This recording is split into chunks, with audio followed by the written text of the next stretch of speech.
say goodbye. They all see that it's a lie, 'cause we always give it one last try. Yeah, you've watched me break 1,000 times. Now I'm all alone, 'cause you never show. You say you will, but then you don't. That's how it goes. Don't wanna know. I'm turning off my mind so I get by. I just wanna be happy, happy tonight.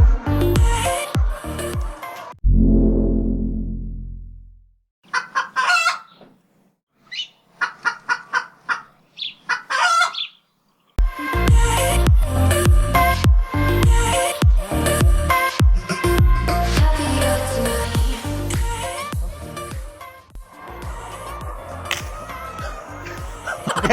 Oke teman-teman, kembali lagi sama channel kami Satu Online. Kami lagi berada di Banjaran, terus lagi ada di peternak ayam bersama kayak Evan juga. Jadi kali ini kita mau cari tahu gimana cara ternak ayam dari segi omset, dari segi pemasaran, dari segi peliharaannya juga. Ingin tahu lebih lanjut? Ikutin kita. Ikutin kita. Terus.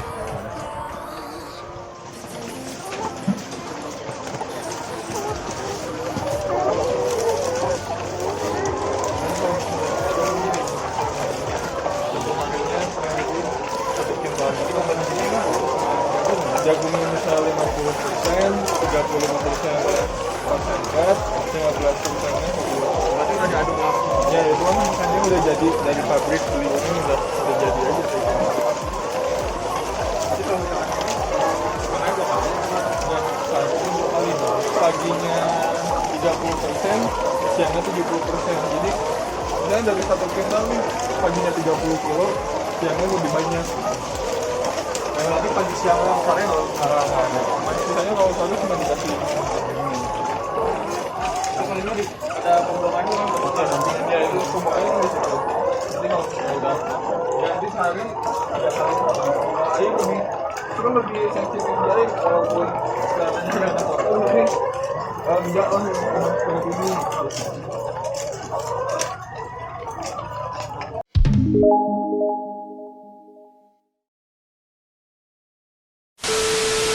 Teman-teman, kembali bersama kami channel Satu Online. Tadi kita udah lihat-lihat di Yolanda Farm ya. Nah, di sini kami juga udah langsung dengan pemiliknya. Boleh tahu siapa namanya? Wanda. Terus mendirikan ini teh ide dari mana atau ada awal mulanya gimana gitu? Kalau dari sejarahnya tuh mulainya dari 2019 pertamanya tuh mulai Yolanda Farm mulai berjalannya itu pembangunan mulai 2019. Terus kan itu pembangunan selama 3 bulan. Mulai dari awal November 2019 lah kalau mulai peternakannya mulai berjalan. Awal mulanya tuh idenya dari mana bisa peternakan ayam gitu?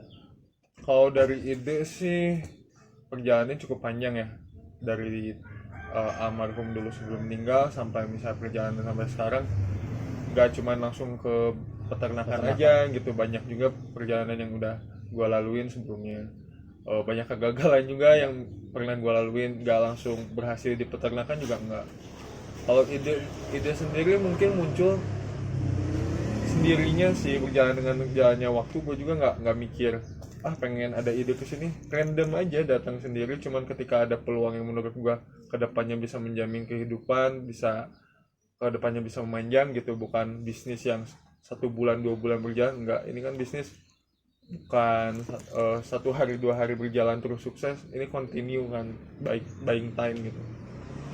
Ini ide muncul mungkin kalau bisa bilang datang ketika peluangnya datang, waktunya tepat, jalan aja. Kalau dari ide gitu.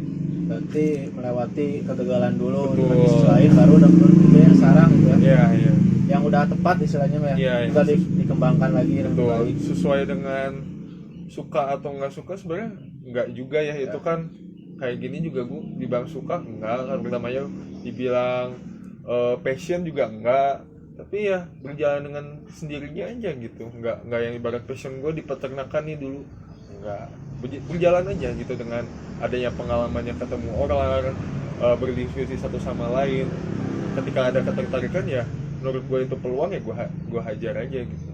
Jadi awalnya bukan dari apa ini teh? Tidak direncanakan. Tidak direncanakan. Nggak direncanain sama sekali. Jadi lebih memilih peluang daripada kerja di kantoran, berwirausaha gitu. Iya, berwirausaha.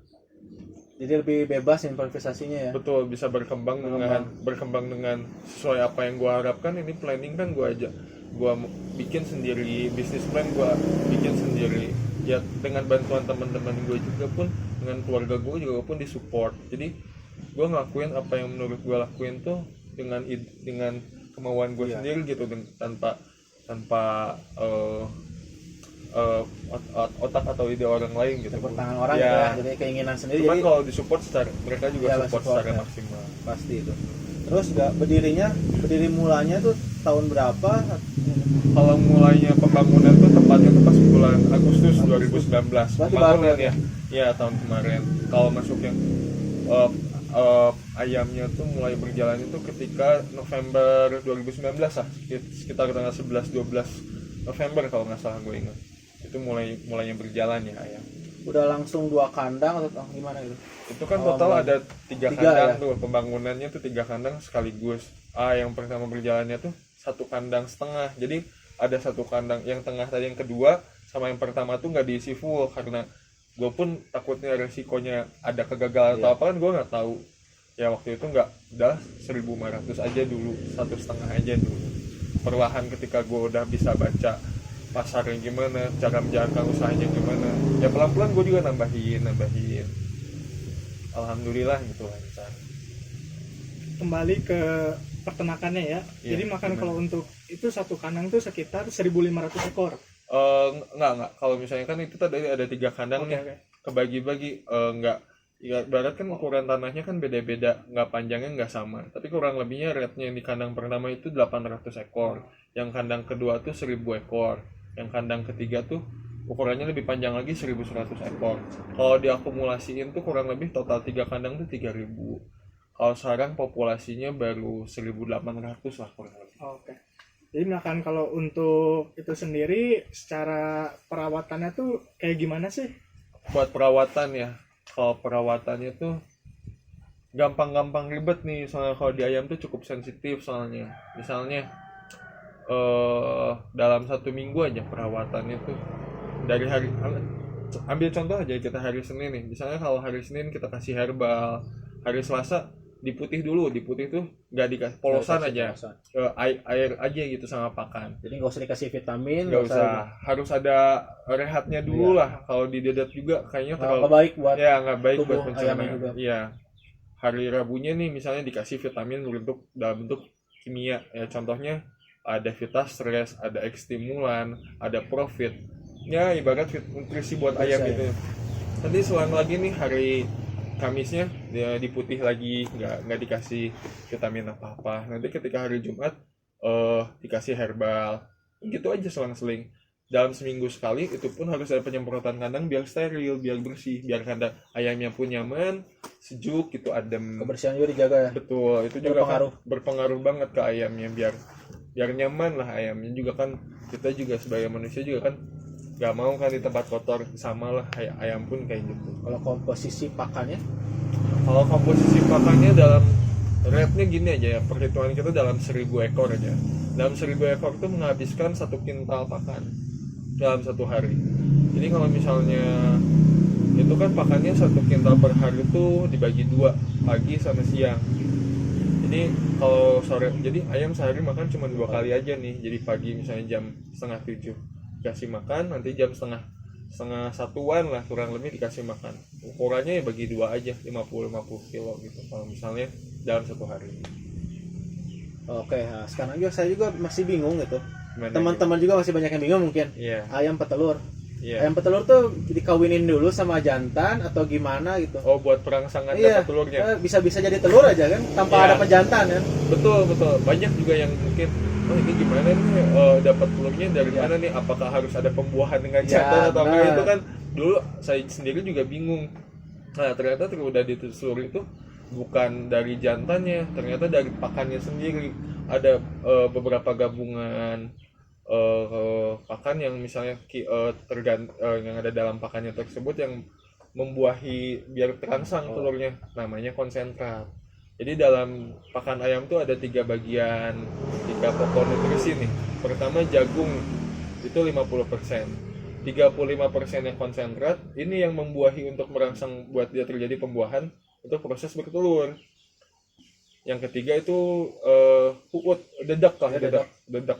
Nah, itu 15%. Nah, itulah komposisi komposisi pakan yang membuahi telur tanpa adanya pejantan. Jadi nggak usah ada pejantan. Oh, jadi dari pakan itu ya. Betul, dari ibaratnya konsentrat lah itu yang membuahi buat ayam terangsang supaya bisa bertelur gitu.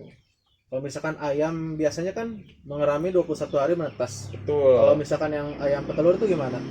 Petelurnya? Buat proses supaya jadi ayam. Ya. Kurang lebih sama sih 21 hari juga. Cuman kan rata-rata kalau yang kayak gini harus ada alatnya yang terkhusus sendiri. Nggak yang pakai bukan diarami gitu. Kalau misalnya kan itu bisa, cuman proses sekarang kan sudah modern, ada yang inkubator, ada mesinnya sendiri. Itu penghangatannya juga cukup agak ribet lah ibarat. Berarti itu telurnya ngisi, berarti bisa jadi ayam gitu? Bisa. Tanpa dibuahi berarti itu ya? Tanpa dibuahi. Itu cuman harus ada alat inkubatornya sendiri yang cukup relatif mahal ya buat sekarang, cuman ya ada alatnya. Kalau setiap fase bertelur tuh, misalkan dari sebulan atau 2 bulan atau 3 bulan baru bertelur gimana? Oh, prosesnya tuh misalnya dia si ayam, bibit ayam tuh datang bibit ayam tuh datang di umur 13 minggu nih. 13 minggu datang. Dia datang tuh di umur 13 minggu sampai siap dia bertelur tuh prosesnya tuh sampai 18 minggu nih. 18 minggu dia siap bertelur, dia masih mulai belajar lah dia bertelur. Sudah dia mulai belajar bertelur, dia akan pada puncak bertelur 90%, dia tuh akan puncak pada umur 24 minggu. 24 minggu bertelur, itu udah pada musim puncaknya, dia akan bertelur sampai 2 tahun.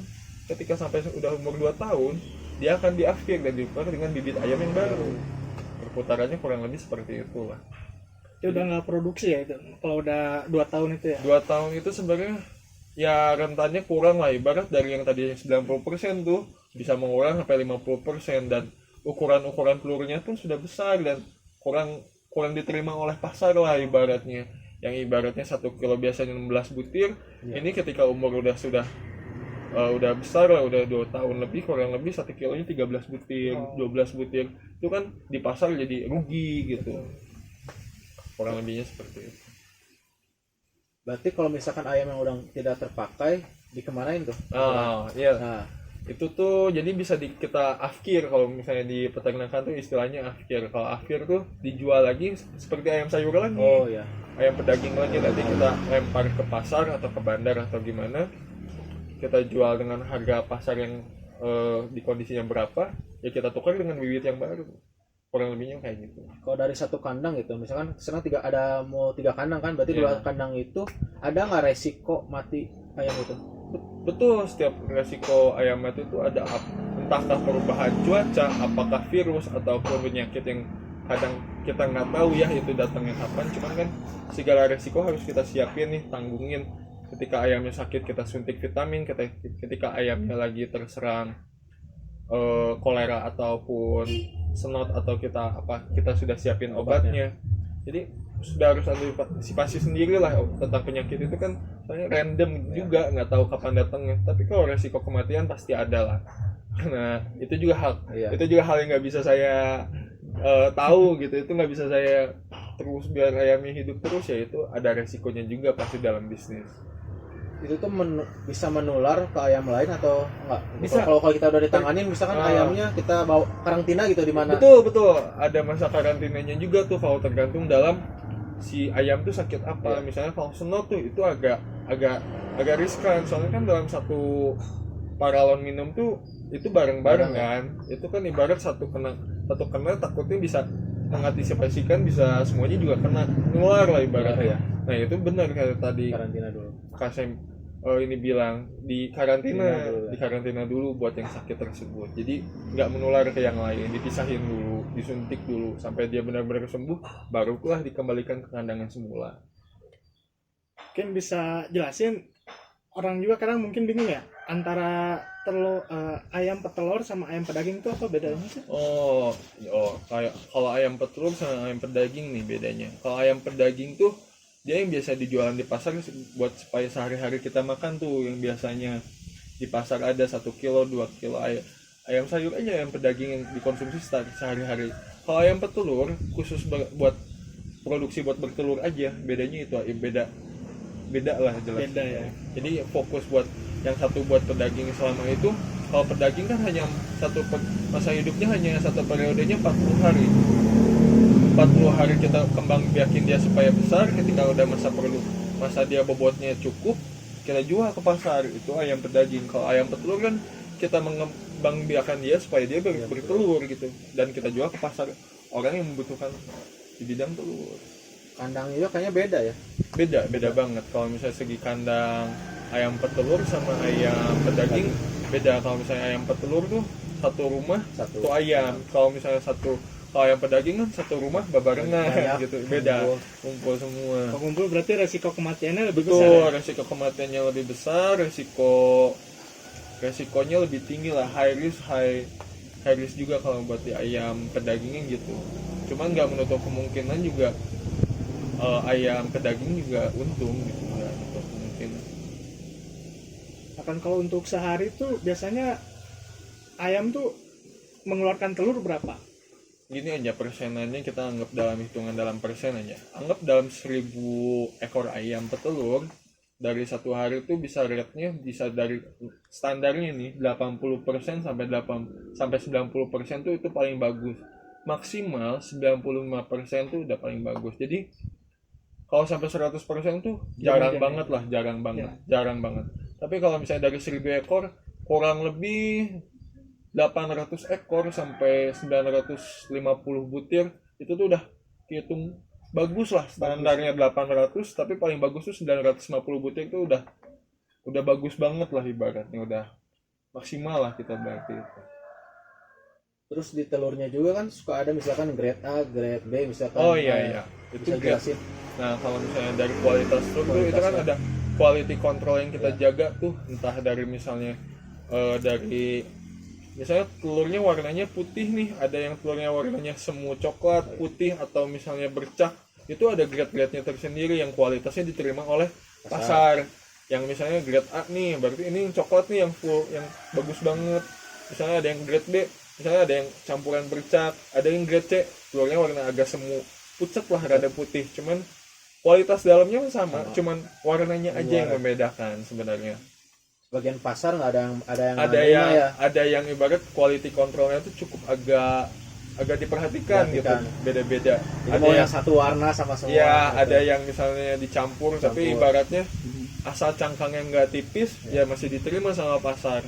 Beda-beda gitu tiap orang. Bisa jelasin mungkin apa efek dari apa kalau si kulit telur tuh bisa putih, bisa coklat? Ada tuh. Misalnya ada heat stress nih kemarin, misalnya peralihan kemarin dari bulan Mei ke Juni itu mulai ke musim panas nih, baru musim panas lagi. Itu heat stress ke ayam tuh, kena heat stress, dia bisa kepanasan, itu yang membuat efek telur tuh bisa penurunan produksi ke ayamnya, karena dia pun harus adaptasi lagi dengan cuaca yang baru gitu. Nggak cuacanya ekstrim yang biasanya dia dengan hawa yang dingin, tiba-tiba peralihan ke musim panas, dia kena heat stress. Itu bisa dua resiko yang kena penurunan produksi sebesar kurang lebih 10-15%, dan kulit telurnya yang cangkangnya bisa jadi tipis karena dia harus beradaptasi dengan cuaca yang baru tadi. Tapi itu juga pun ya kurang lebih rate-nya 2-3 minggu lah dia beradaptasi akan normal kembali. Iya. Berarti sangat berpengaruh cuaca. Berpengaruh banget. Makanya ketika sekarang nih, kayak misalnya sekarang mulai ada peralihan musim hujan nih, kadang-kadang sekarang mulai hujan lagi.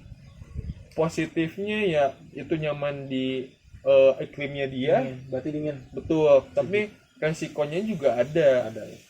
Ayam mudah tergantung penyakit Ya, lah. terkena penyakit. Bisa ada kena senot, bisa kena kolera atau penyakit lainnya. Cuman ya setiap iklim ada resikonya tersendiri. Cuman ayam biasanya lebih nyaman di iklim musim yang tropis lah, yang hujan lah ibaratnya. Jadi kalau panas sensitif banget ya. Awalnya agak sensitif tapi kedepannya menyesuaikan gitu, dia juga beradaptasi. Tapi ya ada resiko yang tadi, penurunan produksi sebesar 10% sampai 15% selama 3 minggu lah kurang lebih. Iya. Terus juga kan misalkan kandang dibersihin, Iya. kotorannya tuh bisa dimanfaatin nggak sebenarnya? Betul, dari segi kotorannya pun bisa kita jadiin pupuk dan Pupuk. kita jual ke Jual. petani-petani yang misalnya ada di daerah kita nih, misalnya yang di daerah sini Pangalengan, bisa jual ke Lembang, bermanfaat kan jadinya. Bermanfaat semua kan? Jadi nggak semuanya juga jadi bermanfaat, dari pupuknya jadi kotorannya bisa jadi pupuk, telurnya juga dijual, ayamnya ketika bisa waktunya di akhir dijual. Jadi perputarannya dalam misalnya bisnis, ketika kalau kita udah nemu nih racikannya atau rancangan planning kita sendiri, kita pikirin matang-matang, sebenarnya ini bisnis yang menjanjikan, sebenarnya cukup menjanjikan. Kalau dari satu bulan pakan tuh butuh berapa gitu? Berapa ton? Oh, berapa kiloan ya ibaratnya. Kiloan aja. Ini aja per harinya aja yang dihitungin. Misalnya kalau misalnya dengan kondisi yang saya sekarang lagi jalanin, satu harinya tuh butuh 1,5 kintal dengan populasi 1.800 ekor ya. Tapi ya anggapnya 1.000 ekor. Kalau 1.000 ekor berarti 1 kintal. 1.800 ya kurang lebih 180 kilo. Tergantung populasinya berapa aja. Anggapannya 1.000 ekor ayam 1 kintal berarti. Kurang lebih. Berarti tinggal dari kali aja, misalnya 1.000 ekor, 1 kintal kali 30 hari berarti 30 ton. Kurang lebihnya gitu. Boleh tahu nggak nih untuk orang-orang yang mau usaha nih, Iya. untuk modal pertamanya tuh kira-kira dari apa aja yang harus disiapin, terus untuk modalnya berapa Persiapannya aja lah gitu. ibaratnya. Dari pembuatan kandang gitu. Persiapan. Kalau misalnya tergantung populasinya juga ya, yang mau disiapin berapa ekor, yang ibaratnya ngikutin modalnya punya berapa lah. Tergantung dia mau populasi yang misalnya 100 ekor nih. Kalau 100 ekor kan misalnya di pekarangan rumah, atau misalnya ada space kurang lebih nggak terlalu banyak juga bisa. Ini kan semakin besar populasi, semakin besar tanah yang harus disediain juga. Itu tuh yang mahalnya, ibarat Ikutin berarti modalnya. ya di populasinya sebesar apa dia. Misalnya kalau populasinya 1.000 ekor, oh berarti dia harus punya berapa luas nih tanahnya, kurang lebih berapa meter nih yang dibutuhin. Tapi anggaplah kita hitungin dari populasi 1.000 ekor aja kita hitung. Dia harus punya kurang lebih modal sekitar tanahnya 30 tumbak lah kurang lebih. Anggaplah 30 tumbak tuh berarti 420 meter. Ya kurang lebih segitu. Terus dengan persiapan modal dengan 1.000 ekor itu kurang lebih ayamnya 65 juta. Pakannya kurang lebih selama 2,5 bulan kan itu tidak akan bertelur, itu tidak bertelur secara maksimal. Berarti kurang lebih 35 juta. Berarti 100 juta. Belum dengan tanah yang tadi yang randomly kita nggak tahu lah, tapi mungkin taruhlah kita pasaran tanah. Ya kurang lebih 200 sampai 250 juta harus disiapin gitu kalau dengan populasi 1.000 ekor. Itu untuk modal ya. Untuk modal 1.000 ekor lah, kita taruhnya 1.000 ekor lah biar gampang. Berarti kalau teman-teman yang mau buka peternakan, berarti itu mah mengikuti populasinya mau berapa. Betul, kan? Misalkan dari 100 ekor juga bisa, 50 ekor bisa kan, mengikuti kan. Bisa mengikuti aja, nggak ada kan dari patokan. kecil, dari Ya, kecil dari dulu kecil bisa dulu. jadi besar, nggak langsung ya perlahan lah, Ya, ada perlahan. nggak ada yang tiba-tiba langsung jebret Ya, gede. proses namanya juga, ya kan. semakin gede modal semakin gede juga risiko, ibaratkan gitu. Tapi semakin besar juga keuntungan yang kita dapat. Kalau soal harga tuh, Harga nih. pasar naik turun atau itu Iya. gimana ngaruhnya? Nah itu kan harga kan kita nggak bisa ngontrol sendiri nih. Kalau misalnya jualan telur seperti ini, kita kan harus ngikutin pasar harga lagi. Ibarat lagi 22.000 ya nggak bisa dong gue jual 25.000. Itu harga nggak bisa banget. Jadi gue ngikutin pasar, kalau lagi naik ya naik, kalau lagi turun ya gue ngikutin pasar juga turun. Tergantung pasarnya gimana, kurang lebih sama lah, harganya kan update-nya tiap hari. Bahkan sehari pun bisa 2 kali update harga dengan harga yang nggak beda jauh. Misalnya di pagi hari 18.500, di siang hari tiba-tiba ya sekitar jam 2 jam 3 bisa update lagi, bisa naik, bisa jadi 19.000, bisa jadi turun juga 18.000, tergantung juga kan. Itu ngikut pasar kita ngikutin harga Jawa kurang lebih. Yang kalau misalnya kuantitas barang dari Jawanya banyak datang ke Bandung ya jadi murah, tapi kalau misalnya kurang, lokal yang menang, harga kita naik, kurang lebih gitu.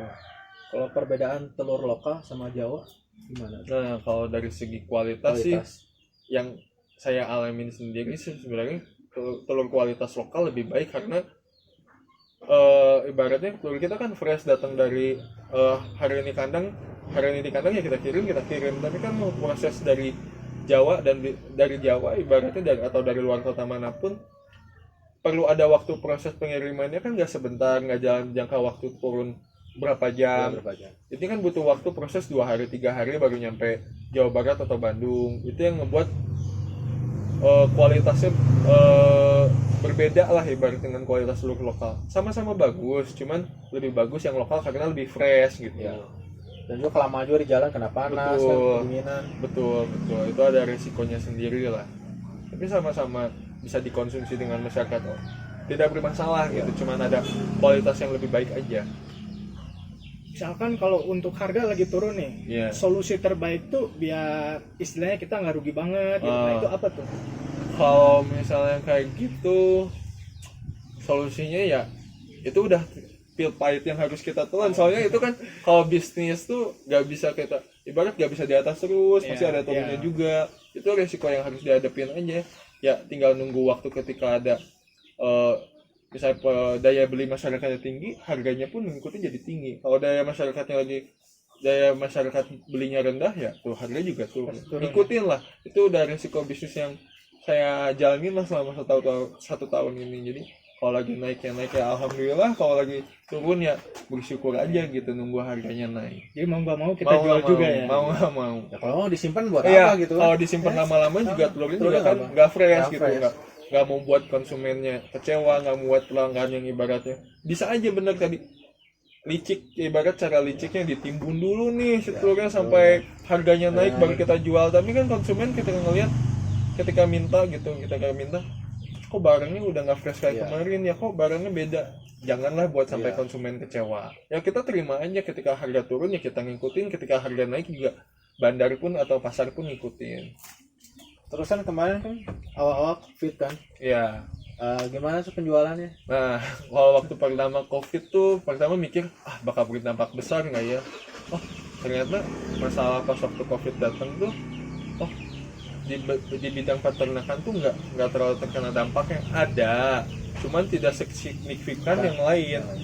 Kalau di bidang lain seperti tekstil, industri yang lain misalnya batu bara atau itu kan berdampaknya besar sekali, atau bagian hiburan seperti itu kan berdampaknya besar kan. Tapi kalau di bidang peternakan seperti ini kan, saya menjual telur kan sebagai kebutuhan pokok yang ibarat semua orang juga tiap hari ibarat dari 10 orang dalam 1 minggu berapa orang sih nggak makan telur? Ibarat cuma 2 orang lah yang jarang, 8 dari 10 makan.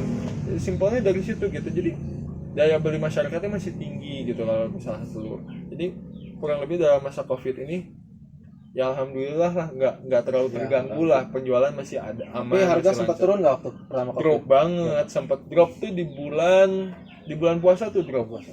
Biasanya kita di bulan puasa tuh paling tinggi karena daya beli masyarakat tinggi kan kemarin. Tapi kemarin sempat ada masalah di telur fertil yang keluar. Telur fertil itu telur yang mau jadi ayam tapi digagalin, itu jadi telur fertil terus dijual ke masyarakat. Itu udah nggak ada nutrisi, dan di undang-undang pun ada itu tidak boleh dijual. Itu tuh yang ibaratnya yang nakal-nakal, yang bandar-bandar atau penjual-penjual yang nakal tuh, yang bikin harga turun. Iya, yang ngerusak harga banget. Tuh, jadi kita terpaksa turun juga harganya, padahal itu tidak boleh dikonsumsi oleh masyarakat. Berarti udah ada undang-undang ya? Betul, itu sampai ada undang-undangnya. Ketika Anda menjual telur fertil yang itu tuh bibit ayam, ketika karena harga kacau, daya beli kurang, dikeluarin telur fertil itu ngebuat kita tuh ya mereka seperti kriminal juga sih. Mereka kan ngejual barang yang tidak boleh dijual oleh pemerintah. Kalau untuk penghasilan nih, kira-kira berapa nih? Buat penghasilan nih ya, cukup sensitif ya kalau masalah Kisaran aja, kisaran ya. Gak usah secara detail gitu, kisaran Anggaplah aja. di rate harga kita taruh 21.000 lah ya. Dengan populasi sekarang ya kurang lebih adalah kisaran 20-an ke atas. Tergantung, kurang lebih ya, kalau misalnya bersihnya kurang lebih segitulah. Kurang lebih. Kalau misalnya di kisaran rate harga 20.000 sampai 21.000 itu kan standar tuh di kita sebagai peternak. Dengan populasi yang saya pegang sekarang kurang lebih 20-an ke atas, 20 sampai 23 lah, 23 juta kurang lebih Ya sih gitu. kurang lebih. Jangan kasih tahu.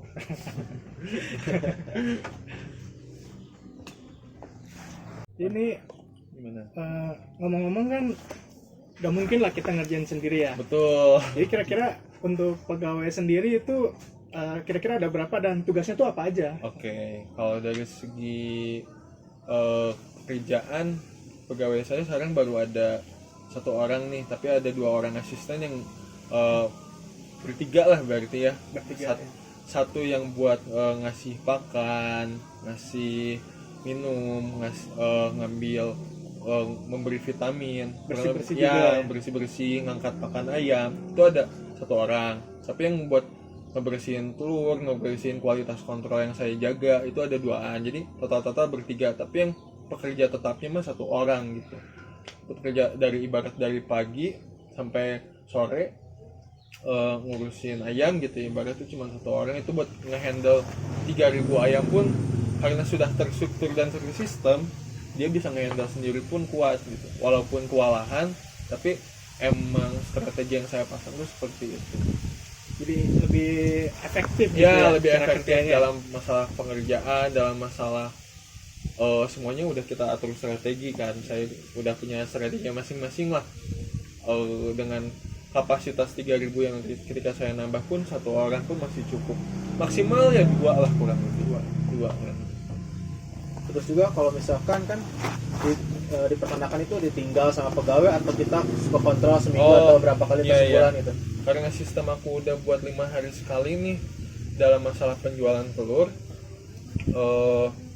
aku ngontrol dari 5 hari itu 2 hari lah, 2 hari misalnya ngontrol di sini, 3 harinya di Bandung gitu. Nah misalnya dari segi pegawai nih, misalnya dia dari pagi sampai sore kerja di kandang, itu kan nggak kerja full. Jadi jam 6 pagi dia misalnya siap-siap buat ngasih pakan ayam, beres setengah jam beres sampai jam 7 ngasih air, istirahat, nanti jam 10 kurang lebih panen telur. Sudah panen telur nanti jam setengah satu siang siap-siap lagi, jam 1 ngasih pakan sama ngasih minum. Nah udah itu jam 3 sore atau jam 3 kayak sekarang ini ngasih minum lagi, karena pemberian makan kan hanya 1 hari 2 kali itu di ayam, tapi kalau di air 3 kali. Nah ketika maghrib jam 6 tuh nanti kita nyalain tuh si lampu buat penghangat ayam itu sendiri dalam kurun waktu 2 jam sampai 3 jam. Ketika umurnya udah 24 minggu itu cukup 2 jam sampai 3 jam matiin lampu, ya udah ayamnya tidur sampai pagi lagi, baru kasih pakan lagi. Kadang pegawai pun ada yang tinggal di kandang, kadang dia juga ketika butuh istirahat pulang dulu ke rumahnya. Ya atur dia sendiri lah kurang lebih masalahnya. Terus pangsa pasarnya, cara pemasarannya gimana? Terus atau ada langsung yang ngambil ke peternakan gitu? Kalau masalah pasar kan pertamanya juga saya bingung tuh dulu, ini ngelempar pasar kemana ya, telur jualnya kemana nih. Ternyata kalau misalnya pemasaran kayak gini gampang susah, kadang susah gampang ditebak, susah juga kita nyarinya. Tapi ketika udah nemu satu, continue soalnya bergiling terus, kadang-kadang dia ngelihat sendiri, oh ini kualitasnya udah bagus nih, kan kayak gini bertelur setiap hari dong si ayam. Jadi yang ngambil tuh apakah tengkulak atau bandar pun ya dia udah percaya sama kita, tinggal ngikutin pasar harga aja. Setuju nggak nih harga segini, ya perputaran uangnya sama. Tapi kalau misalkan soal persaingan itu ada atau nggak sih?